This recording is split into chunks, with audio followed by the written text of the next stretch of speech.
महादेव के होली सुनाबी।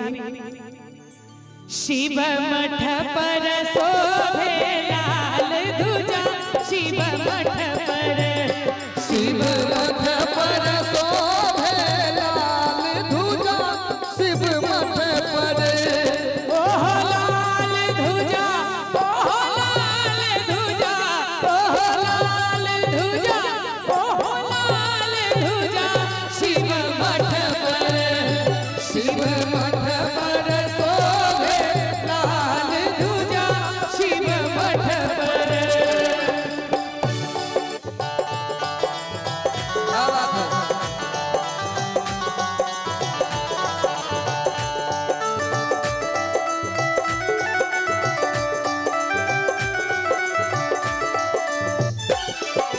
कौन शिखर पर गौरी विराजे, कौन शिखर पर गौरी विराजे, कौन शिखर पर गौरी विराजे, कौन शिखर पर गौरी विराजे, कौन शिखर पर भोला, कौन शिखर पर भोला, शिव मठ पर, शिव मठ पर शोभे लाल ध्वजा, शिव मठ पर।